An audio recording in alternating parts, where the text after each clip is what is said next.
মাহবুবুল আলম হানিফ, সাবেক সংসদ সদস্য, কুষ্টিয়া ৩ আসনের সংসদ সদস্য, যিনি যুগ্ম সাধারণ সম্পাদক বাংলাদেশ আওয়ামী লীগ।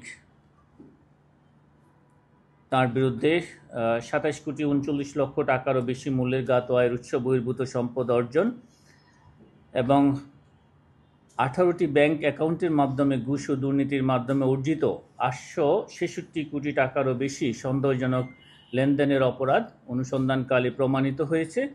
এ কারণে তার বিরুদ্ধে দুর্নীতি দমন কমিশন আইন ২০০৪ এবং মানি লন্ডারিং প্রতিরোধ আইন ২০১২ সংশ্লিষ্ট ধারায় একটি মামলা রুজুর সিদ্ধান্ত গৃহীত হয়েছে।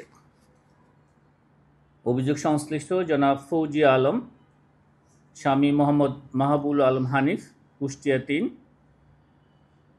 এবং জনাব মোহাম্মদ মাহবুবুল আলম হানিফ, কুষ্টিয়া ৩ আসনের সংসদ সদস্য, তাদের বিরুদ্ধে একে অন্যের সহায়তায় পরস্পর যোগ সাজশে ৪,৬৯,০০,০০০ টাকারও বেশি মূল্যের জ্ঞাত আয়ের উৎস বহির্ভূত সম্পদ অর্জন করার অপরাধ এবং ১৬টি ব্যাংক অ্যাকাউন্টের মাধ্যমে অর্জিত ৩৩,১৩,০০,০০০ টাকারও বেশি সন্দেহজনক লেনদেন করার অপরাধ অনুসন্ধানকালে প্রমাণিত হয়েছে।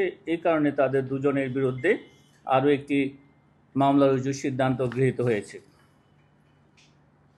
এছাড়া জনাব ফাহিম আফসার আলম, পিতা জনাব মাহবুবুল আলম হানিফ, জনাব ফারহান সাদিক আলম, পিতা জনাব মাহবুবুল আলম হানিফ, এবং মিসেস তানিশা আলম, পিতা জনাব মাহবুবুল আলম হানিফের বিরুদ্ধে জ্ঞাত আয়ের উৎস বহির্ভূত সম্পদ অর্জনের অভিযোগের প্রাথমিক সত্যতা পাওয়ায় তাদের বিরুদ্ধে সম্পদ বিবরণী নোটিশ জারির সিদ্ধান্ত গৃহীত হয়েছে।